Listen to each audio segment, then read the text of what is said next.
네, 4차시 이어서 해보도록 하겠습니다.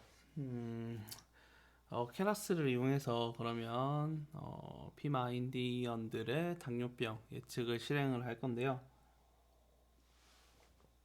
딥러닝 사용을 지난번에 했던 예제랑 거의 흡사한 형식이 될 겁니다.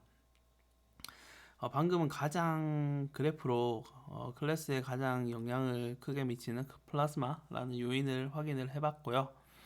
딥러닝에서는 그러면 이러한 8개의 전체 요인들, 지금은 예제 학습하는 단계이기 때문에 이러한 8개의 전체 데이터가 클래스에 영향을 미치는 것을 이제 학습을 시킬 겁니다. 아까 그래프로 봤을 때는 크게 의미가 있는 데이터인지는 모르겠지만 음, 교재 안에 있는 내용이기 때문에 딥러닝 코드 실습을 한다고 생각하시고 한번 따라서 타이핑 해보면서 지난번에 했던 거랑 크게 차이가 없을 겁니다. 추가적인 내용만 제가 설명을 드리도록 할게요.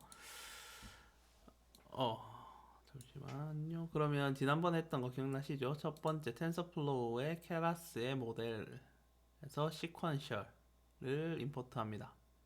기억나시죠? 이거는 이제 모델에서 층을 만들기 위해서 시퀀셜, 그리고 댄스도 마찬가지로 층을 만드는 거죠. 시퀀셜은 모델이라는 것을 시퀀셜 함수를 집어넣고 클래스로 만드는 거죠. 그 다음에 댄스를 이용해서 모델.add를 이용해서 댄스 층을 계속 만드는 거죠. 네, 기억나시죠? 레이어를 만들어냅니다. 그리고 넘파이랑 텐서플로우를 임포트하고 랜덤 시드를 맞춰줍니다. 그래서 랜덤 시드를 맞추는 거에 대해서 또 설명을 좀 드릴 건데요. 질문을 하신 분도 계시고, 저가 한 거랑 결과가 다르게 나오신다는 분도 계시고요. 왜 그런 결과가 있냐, 그것을 설명을 드리도록 하겠습니다. 정확한 설명은 안 되겠지만, 설명을 드리도록 할 건데요. 일단 여기까지 한번 코드 타이핑을 한번 해보도록 하겠습니다. 컴 클래스, 네네, 옆으로 지워놨죠. 새 파일을 만들겠습니다. 파이썬 파일에 피마 인디언의 딥러닝이니까 피마로 한번 만들어 보겠습니다. 네, from tensorflow keras 모델 모델에서 import sequential, 대문자죠. sequential, 그리고 from tensorflow의 keras의 layers import dense, 그리고 import numpy smp, 그리고 import tensorflow stf. 여기까지는 라이브러리를 모듈 불러오는 거기 때문에 똑같습니다. 네, 그리고 mp.random.seed를 3, 그리고 tf.random.setSeed 3. 네, 지금 3이라는 숫자가 들어갔는데 다른 숫자가 들어가도 상관은 없겠습니다. 이 랜덤이라는 거의 의미를 글자 크기가 너무 좀 작죠? 네. 랜덤이라는 것의 의미를 설명을 드리도록 하겠습니다. 자, 랜덤이라고 하는 함수는 랜덤 테이블이 있어요. 엄청나게 많은 랜덤 테이블이 있는데 괄호 안에 아무것도 없으면 그냥 임의의 랜덤 테이블을 가져오게 되겠죠. 그래서 랜덤 테이블, 예전엔 안수표라고 부르는 그런 표가 있었어요. 실제로 컴퓨터를 사용하지 않고 뭐 암호를 작성하거나 할 때 난수표를 이용을 했습니다. 그것대로 이제 표를 하나 꺼내서 그 표에 표기된 순서대로 랜덤 값의 숫자를 가져오게 되는 것입니다. 그래서 시드 값은 몇 번째 테이블을 가져올지를 정합니다. 그래서 세 번째 테이블, 그래서 똑같은 시드 값을 주게 되면 어떠한 컴퓨터에 실행하더라도 결과 값이 같아야 됩니다. 같은 랜덤 값이 추출됩니다. 그런데 실행을 해보면 저랑 다른 결과를 보인다. 저랑 결과가 똑같을 수도 있고 다를 수도 있습니다. 그것은 여기 나와 있죠. 시드 값을 지정해도 출력 값이 미세하게 다를 수는 있습니다. 왜냐면 컴퓨터의 지금 하드웨어가 각각 다 다르죠. 만약에 리눅스, 윈도우, 크게 차이는 없겠지만, 그리고 GPU를 사용한다. 그리고 텐서플로우의 버전, 케라스의 버전에 따라서도 좀 다를 거고요. 그리고 CUDNN, CUDNN이라는 것의 내부 소프트웨어가 우리가 원하는 이 텐서플로우 관련된 소프트웨어인데요. 텐서플로우의 랜덤 테이블이 아니라 다른 랜덤 테이블을 생성하기 때문이기도 합니다. 이게 관여를 하고 있을 수도 있어요. 그러니까 컴퓨터마다 다르다는 거죠, 사실. 그래서 저랑 값이 다르게 나오더라도 크게 잘못된 것은 아니니까요. 굳이 똑같이 나올 필요는 없습니다. 그래서 이제 최종 딥러닝 결과는 여러 번 실행을 해요. 똑같은 것을 여러 번 실행을 해서 그것의 평균을 구하는 것이 가장 적절합니다. 네. 그래서 미세하게 0.0001, 0002, 001, 0.1 그 정도는 차이가 날 수가 있다라는 점입니다. 그래도 랜덤 시드를 한번 맞춰서 해보겠습니다. 그리고 제 컴퓨터 같은 경우는 상당히 좀 환경이 많이 꼬여 있어요. 왜냐면 지금 컴퓨터 이해와 활용에서도 지금 여기서도 인공지능 강의를 하지만 다른 강의에서도 비슷한 강의를 하는데 환경이 조금씩 다 달라요. 조금씩 달라요. 네. 그래서 지금 설치된 파이썬 버전도 저는 이제 3점대 버전도 설치되어 있고 2점대 버전도 깔려 있고요. 그래서 좀 꼬여 있기 때문에 좀 다를 수가 있다라는 점 미리 말씀을 드렸어야 되는데 이제 드립니다. 그래서 결과에 너무 연연하지 않으셔도 상관이 없습니다. 네, 나중에 또 다시 설명을 드리도록 하겠습니다. 그 다음에 이제 데이터셋을 불러옵니다. 지난번에 했던 numpy의 load.txt라는 것을 이용해서 pma.csv를 콤마로 구분해서 가져오게 됩니다. 그리고 x데이터는 데이터셋의 전체 행의 0번부터 7번까지 8개의 속성을 가져오고요. 마지막 클래스는 8번째를 가져오게 됩니다. 그리고 여기서 모델을 만들죠. 모델은 sequential이라는 함수를 이용해서 모델을 만들고요. 거기서 모델 add. 첫 번째로는 인풋이 이제 8개가 들어오고 12개로 이제 내보냅니다. 층을 하나 만든 거죠. 층을 만듭니다. 여기서는 렐로 함수를 사용을 하고요. 그리고 지난번 딥러닝 코드에서 제가 실수한 부분이 이 부분에 하나 더 있었죠. 8개로 이제 받습니다. 8개를 받는데 12개에서 8개로 줄입니다. 8개로 줄이고 그리고 여기에 지난번에 인풋 딤을 하나 더 추가했었는데 굳이 그럴 필요가 없네요. 그거 필요 없고 그냥 액티베이션 렐루를 쓰면 됩니다. 이 의미는 층을 만드는 거는 아시겠죠? 인풋은 8개입니다. 그렇죠? 하나, 둘, 셋, 넷, 다섯, 여섯, 일곱, 8개. 왜냐면 속성이 8개니까요. 8개가 다 들어가는 거예요. 그 모든 행, 700개가 넘는 768이었나요? 정확한 개수가 계속 기억이 안 나는데 그 행의 속성이 8개가 다 들어갑니다. 얘는 전부 다 트레이닝 셋이에요. 트레이닝 셋. 768개를 전부 다 학습시키는데 사용을 합니다. 그리고 얘가 층이 12개로 늘리겠다는 겁니다. 셋, 넷, 다섯, 여섯, 일곱, 여덟, 아홉, 열, 열하나, 12. 와, 웨이트랑 바이어스가 엄청나게 많아지겠죠? 엄청나게 많겠죠? 막 이렇게 꼬이고 저렇게 꼬이고 갑니다. 웨이트 값을 이용해서 이 렐루 함수를 사용하겠죠? 나중에 활성화 함수로 렐루 함수를 사용합니다. 그 다음에 다시 8개로 줄입니다. 다섯, 여섯, 일곱, 여덟. 층이 하나 더 추가되는 거죠. 그 다음 최종적으로 하나가 됩니다. 이것은 이제 예제입니다. 예제에서 가장 적합한 값을 찾아서 지금 넣은 겁니다. 그래서 이 값을 찾아내는 것도 중요해요.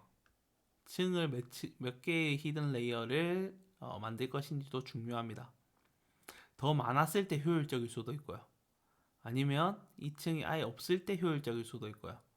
그 효율적인 이 활성화 함수와 개수는 찾아 나가는 겁니다. 이게 뭐 7개가 될 수도 있고 뭐 5개가 될 수도 있고요. 얘가 뭐 15개가 될 수도 있습니다. 20개가 될 수도 있고요. 그거는 이제 찾아내야 됩니다. 데이터를 보고. 최종적으로 이 결과물이 실제 Y 데이터랑 예측하는 값이랑 일치하냐, 일치하지 않냐, 그것을 우리는 찾아내야 되는 최적의 W, 웨이트 값과 바이어스 값을 찾아내는 겁니다. 아시겠죠? 그럼 여기까지 한번 코드를 작성을 해보도록 하겠습니다. 네, 랜덤 시드 값. 각자의 컴퓨터에 하실 때는 랜덤 값을 따로 이렇게 안 주셔도 됩니다. 결과가 어차피 똑같이 나오지 않는다면. 네, 이거는 이제 값을 똑같이 하기 위해서 랜덤 시드를 설정을 한다라고 보시면 되는데 조금 다르게 나오는 경우가 있죠. numpy에서 데이터를 이제 불러옵니다. load txt pima.csv를 불러옵니다. 델리미터 콤마로 구분해서 가져옵니다.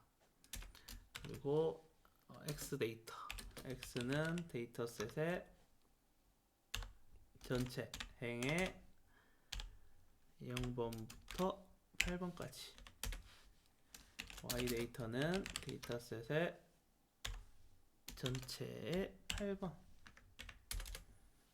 네, 똑같죠? 지난번에 했던 거랑 다를 바가 없습니다. 그 다음은 이제 모델을 만듭니다. 모델의 sequential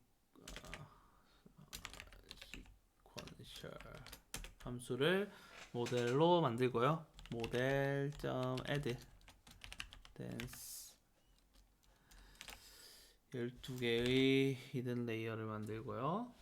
그리고 input dim은 8개 입력이죠. 입력값. 그리고 액티베이션은 렐루. 오타가 있죠. 오타를 조심하셔야 됩니다. 그 다음에 다음 층 model.add에 dance에 오타가 많이 나네요. 저도 액티베이션 렐루 8개의 그 다음 층을 만듭니다. model.add dance 마지막 하나. 액티베이션은 마지막은 보통 시그모이드를 쓰네요. 렐루랑 시그모이드를 이용해서 8개 입력층, 그리고 그 다음 12개, 8개, 1개 이런 식으로 히든 레이어가 하나, 두 개 층이 생기고 마지막 최종 아웃풋이 하나로 수렴되게 됩니다. 지금 피마 데이터의 8개의 속성을 모두 학습을 시키는 겁니다. 8개로 학습을 시켜서 최종 클래스에 어떤 역량이 있는지를 보는 거죠. 다음에 이제 해야 될 게 컴파일이죠. 컴파일. 모델을 컴파일하는 부분이 남아 있습니다. 자, 그런데 모델 컴파일에서 로스, 손실이죠. 손실. 지난번에 우리가 mean square error를 사용했죠. mean square error, MSE. 네, 평균 제곱 오차를 사용했습니다. 오차 함수죠. 오차 함수. 오차 함수를 평균 제곱 함수로 선형하기 위해서 왜 그 평균 제곱 오차를 사용을 해서 그 오차를 줄이는 것으로 그 함수를 이용해서 최적의 웨이트 값 그리고 바이어스 값을 찾아낸다 라고 말씀을 드렸는데요. 그런데 여기서는 새로운 오차 함수가 등장을 합니다. 바이너리 크로스 엔트로피라는 함수가 등장을 했습니다. 옵티마이저 최적화는 아담을 사용하고요. 이거 매트릭스는 이제 어큐러시 정확성을 체크를 하는 겁니다. 그러면 이 바이너리 크로스 엔트로피가 무엇이냐? 이거는 설명을 또 드려야 되겠죠? 교차 엔트로피라고 하는 함수입니다. 오차는 두 가지 많이 쓰는 게 평균 제곱 오차 계열, mean squared error 지난 시간까지 했던 그 오차가 있고요. 그 말고도 교차 엔트로피 계열 함수가 있습니다. 네, 평균 제곱 오차 계열의 함수는 수렴하기까지 속도가 많이 걸린다는 단점이 있습니다. 네, 이렇게 로스를 했을 때 이런 식으로 이런 식으로 오던지 아니면 뭐 이렇게 오던지 이게 평균 제곱 오차로 제가 설명을 드린 거죠. 기본적인 설명이 드린 건데 평균 제곱 오차보다 교차 엔트로피를 사용을 하게 되면 이 출력 값에 로그를 취해서 로그 함수 기억나시죠? 우리 시그모이드 할 때 로그 나왔었죠. 로지스티 회계할 때 오차가 크면 수렴을 더 빨리 하고 오차가 작아지면 수렴을 조금 속도를 감소시키는 방법인데요. 이게 훨씬 더 속도가 빠르다라는 장점이 있습니다. 그래서 교차 엔트로피 함수라는 게 있다. 그런데 사용을 할 때 그냥 로스라는 컴파일의 로스에 이 안에 뭘 넣느냐에 따라서 알아서 이 모델이 오차 함수를 사용을 합니다. 그래서 어떤 게 있냐면요. 교차 엔트로피는 분류 문제에서 사용을 하고요. 바이너리 크로스 엔트로피가 있고 이거는 이제 두 가지 경우 참과 거짓 둘 중 하나인 경우 바이너리 크로스 엔트로피를 쓰고요. 이렇게 오차 함수가 많습니다. 평균 제곱 계열과 교차 엔트로피 계열. 우리가 했던 거는 이거죠. mean squared error. 평균 제곱 오차. 네. 그 다음에 mean absolute error도 있고요. 그리고 mean absolute percentage error. 그리고 mean squared log arithmetic error. 뭐 엄청 어려운 오차 함수가 있습니다. 그리고 앞으로 쓸 게 이제 어쨌든 분류를 많이 할 거예요. 분류. 만약에 뭐 도그 캣 이것도 분류 문제죠.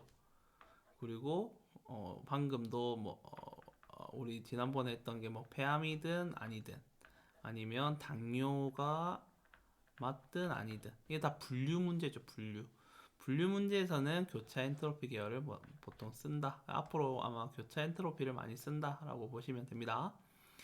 그래서 지금 두 가지 경우만 있을 때는 바이너리 크로스 엔트로피를 씁니다. 당뇨냐 아니냐 두 개의 클래스 중에서 하나를 예측할 때 바이너리 이진이죠. 이진 크로스 엔트로피를 쓰고요. 카테고리컬 크로스 엔트로피는 이제 다음 시간에 볼 건데 여기에는 이런데 고양이인지 개인지 뭐 사자인지 이렇게 분류할 것이 여러 개가 있을 때 그리고 뭐 우리 했던 것처럼 가위바위보 이렇게 클래스가 여러 개가 있을 때 일반적인 분류를 할 때는 카테고리컬 크로스 엔트로피를 사용을 합니다. 네. 평균 제곱 계열은 지난 시간까지 계속 설명을 드렸고 새로 이런 오차 함수가 있다. 그래서 이거를 쓸 수도 있다. 그런데 케라스에서는 쉽게 로스라는 속성에다가 이 글자만 바꿔주면 됩니다. 원래 이거 썼었죠 지난번에. 근데 글자만 바이너리 크로스 엔트로피로 바꿔주시면 됩니다. 그러면 한번 써보겠습니다. 네, 모델을 만들었죠. 모델 애드로 만들었으면 모델 컴파일 첫 번째 로스 값을 바이너리 크로스 엔트로피 OP를 사용하고요. 그 다음에 옵티마이저. 네, 옵티마이저는 아담. 옵티마이저 뭐 경사광법과 관련된 거였죠. 우리 지난 시간에 했던 표 기억나실 거예요. 아담을 많이 사용을 합니다. 아담 그리고 매트릭스는 큐러시.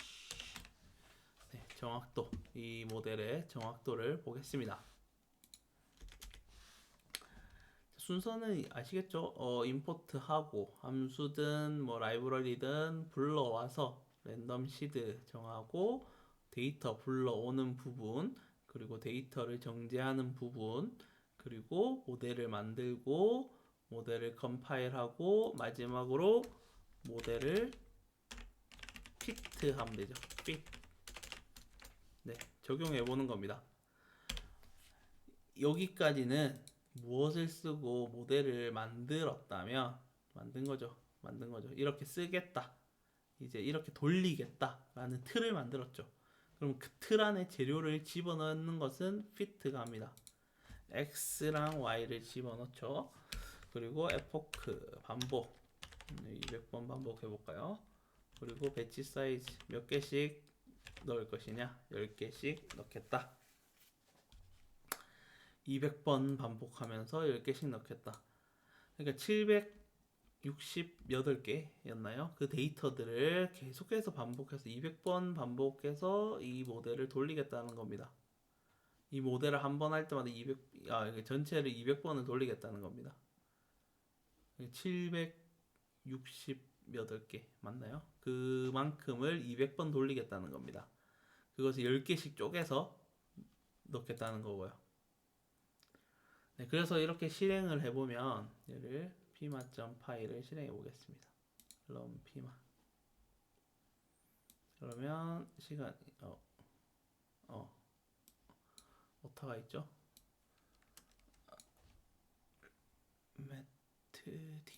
t와 r이 이렇게 바뀌었죠? 다시 실행해 보겠습니다.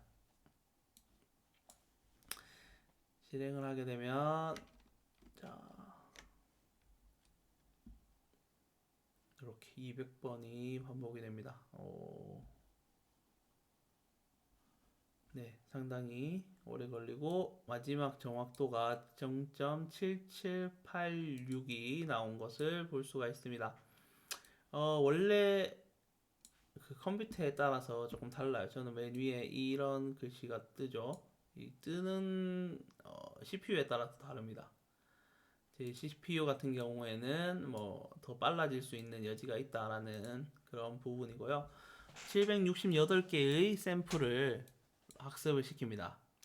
그래서 컴퓨터에서 중요한 거는 이게 반복 횟수는 뜨고요. 그리고 768번 한 번 전체를 반복했을 때의 정확도입니다. 네, 이 줄이 없는 분도 계세요. 세 줄로 나온 분도 계실 거예요. 사실 이거는 768개 중에 10개만 처음 반복이죠. 처음 반복할 때 10개만 넣었을 때의 정확도입니다. 그래서 이건 뭐 의미 없는 거겠죠. 그래서 이게 중요하죠. 768 한 번 전체를 다 반복했을 때의 정확도 이게 중요합니다. 768분의 768. 그리고 두 번째 반복했을 때는 이 정확도가 조금 로스 값은 떨어졌는데 정확도는 하락했죠. 그런 식으로 이제 끝까지 여기 세 개가 있죠. 10번째, 710번째, 그리고 768개까지 했을 때. 네, 이렇게 이제 나오는 경우도 있고 하나씩만 나오는 경우도 물론 있습니다. 상관없고 중요한 거는 이걸 전체를 다 학습했을 때의 정확도가 중요하다는 겁니다. 그래서 쭉 넘어가다 보면 정확도가 0.7575 200번까지 가면 어떻게 되나요? 7786까지 정확도가 나왔습니다. 이 정확도가 나왔습니다.